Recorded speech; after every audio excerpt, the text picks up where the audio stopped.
안녕하세요. 하늘달리다입니다. 오늘은 아처가 발표한 2분기 실적을 살펴보도록 하겠습니다.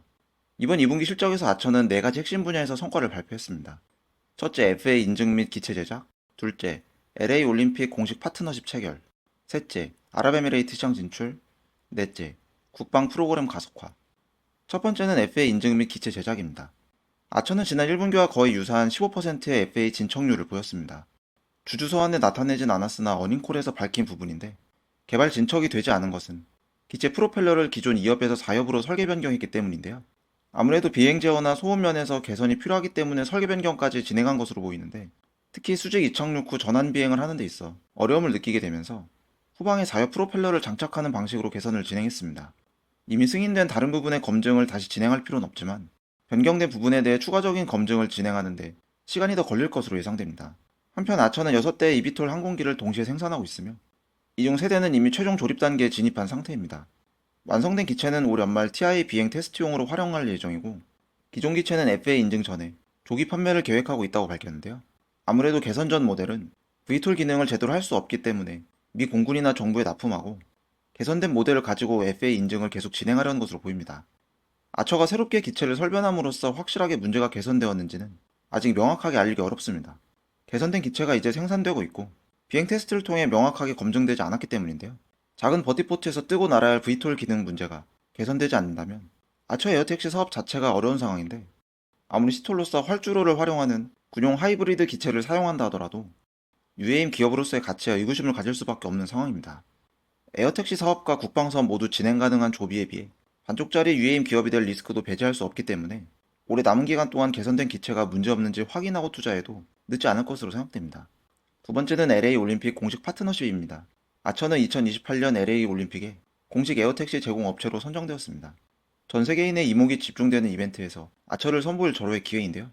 UAM 업계엔 작년 파리 올림픽에서 볼로콥터 시범 운행 실패가 뼈아프게 남아있는데, 앞으로 3년 뒤 올림픽에선 아처가 제대로 UAM의 진가를 보여줄지 기대가 되는 부분입니다. 아처는 미국 교통부 그리고 FAA와 협력하여 지역 파트너십과 협약을 체결했고, 올림픽 기간 동안 사용할 이착륙 지점을 확보할 계획이라고 밝혔는데요.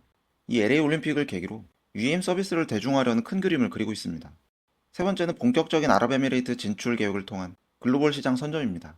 아처는 아부다비 항공 및 아부다비 투자청과의 계약을 통해 런치 에디션 프로그램을 시작했습니다. 첫 번째 미드나잇 기체를 아랍에미레이트에 인도했고, 현재 아부다비에서 비행 테스트 프로그램을 진행하고 있는데요. 조비도 두바이에서 진행했던 고온 환경에서의 운항 시험을 진행 중이고, 이 밖에 조종사 훈련이나 MRO 관리 방법도 준비 중에 있다고 밝혔습니다. 아무래도 올해 말 또는 내년 초엔 아랍에미레이트에서 상업 운행을 진행하겠다고 언급한 만큼 그에 대한 준비를 진행 중인데요. 앞서 말씀드린 기체 설계 변경 이슈로 인해 새로운 기체 도입 일정이 추가되는 것을 가정하면 올해 말 시작은 힘들 것으로 보이고, 내년 일정도 계획보다 지연될 것으로 생각됩니다. 네 번째는 국방 프로그램 가속화입니다. 아처는 국방 시장 진출을 가속화하기 위해 전략적 인수를 진행했습니다.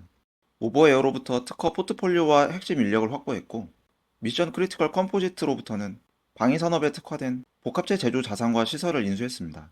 이는 민간 시장뿐만 아니라 전 세계 방산 사업의 수요에 적극적으로 대응하기 위한 포석으로 볼 수 있습니다.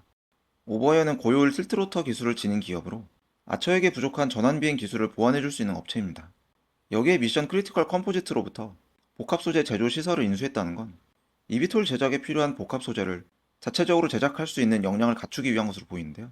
아무래도 아처의 약점이라고 볼 수 있는 공급업체 의존성을 낮추고 기체의 성능 안전성을 높이기 위한 조치로 보이는데, 개발할수록 부품 외주화에 대한 한계성을 느끼면서 조비처럼 스스로 품질 관리를 할 수 있는 제조력을 뒤늦게 확보하고 있는 것으로 보입니다. 재무적인 면을 보면 이번 분기는 지난 1분기에 비해 현금성 자산 증가와 투자 확대라는 점을 특징으로 꼽을 수 있습니다.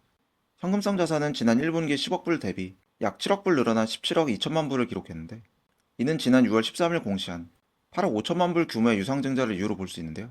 일반 투자자가 아닌 특정 기관 투자자를 대상으로 진행되었습니다. 그리고 분기 영업손실은 1억 4천만 불에서 1억 7천만 불로 약 3천만 불 증가했는데, R&D 투자 비용과 시험 비용 증가에 따른 손실 증가로 볼 수 있습니다.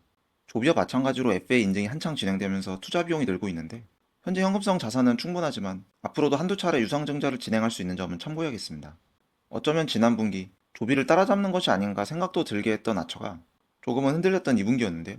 부족한 기술력을 보완하기 위해 진행한 인수 효과와 다시 설계 변경한 기체의 완성도 유무가 앞으로 아처의 기업 가치를 결정지을 중요한 요소가 될 것으로 보입니다.